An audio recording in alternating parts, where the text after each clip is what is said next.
اللہم صلی علی سیدنا محمد وعلی آل سیدنا محمد۔ سورۃ الجن یہ مکے میں نازل ہوئی۔ اس میں 28 آیتیں اور 2 رکوع ہیں۔ بسم اللہ الرحمن الرحیم۔ اللہ کے نام سے شروع جو نہایت مہربان رحمت والا ہے۔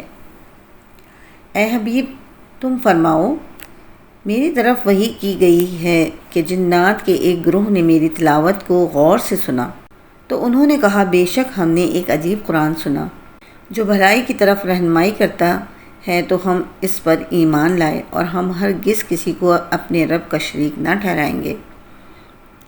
اور یہ کہ ہمارے رب کی شان بہت بلند ہے، اس نے کوئی بیوی اور بچہ نہ بنایا، اور یہ کہ ہم میں سے کوئی بے وقوف ہی اللہ پر حد سے بڑھ کر بات کہتا تھا، اور یہ کہ ہم نے یہ خیال کیا تھا کہ آدمی اور جن ہرگز اللہ پر جھوٹ نہ باندھیں گے، اور یہ کہ آدمیوں میں سے کچھ مرد جنوں کے کچھ مردوں کی پناہ لیتے تھے، تو انہوں نے ان جنوں کی سرکشی کو مزید بڑھا دیا، اور یہ کہ انہوں نے ویسے ہی گمان کیا جیسا اے جنوں تم نے گمان کیا کہ اللہ ہرگز کوئی رسول نہ بھیجے گا یا ہرگز کسی کو مرنے کے بعد دوبارہ زندہ نہ کرے گا۔ اور یہ کہ ہم نے آسمان کو چھوا تو اسے پایا کہ سخت پہرے اور آگ کے چنگاریوں سے بھر دیا گیا ہے، اور یہ کہ ہم پہلے آسمان میں سننے کے لیے کچھ بیٹھنے کی جگہوں پر بیٹھ جایا کرتے تھے، پھر اب جو کوئی سنے وہ اپنی طاق میں آگ کا شعلہ پائے گا۔ اور یہ کہ ہمیں نہیں معلوم کہ کیا زمین میں رہنے والوں میں سے کسی برائی کا ارادہ فرمایا گیا ہے یا ان کے رب نے ان کے ساتھ کسی بھلائی کا ارادہ فرمایا ہے۔ اور یہ کہ ہم میں کچھ نیک ہیں اور کچھ اس کے علاوہ ہیں، ہم مختلف راہوں میں بٹے ہوئے ہیں۔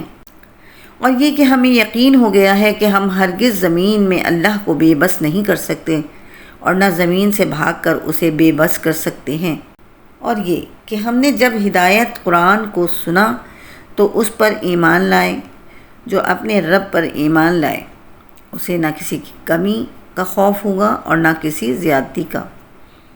اور یہ کہ ہم میں کچھ مسلمان ہیں اور کچھ ظالم، تو جو اسلام لائے تو وہی ہیں جنہوں نے ہدایت کا قصد کیا، اور بہرحال جو ظالم ہیں تو وہ جہنم کے ایندھن ہو گئے۔ اور یہ کہ اگر وہ راستے پر سیدھے ہو جاتے تو ضرور ہم انہیں وافر مقدار میں پانی دیتے، تاکہ اس بارے میں ہم انہیں آزمائیں، اور جو اپنے رب کی یاد سے منہ پھیرے تو وہ اسے چڑھ جانے والے عذاب میں ڈال دے گا۔ اور یہ کہ مسجدیں اللہ ہی کی ہیں، تو اللہ کے ساتھ کسی کی عبادت نہ کرو۔ اور یہ کہ جب اللہ کا بندہ اس کی عبادت کرنے کھڑا ہوا تو قریب تھا کہ وہ جن پر ہجوم کر دیتے۔ تم فرماؤ میں تو اپنے رب ہی کی عبادت کرتا ہوں اور کسی کو اس کا شریک نہیں ٹھہراتا۔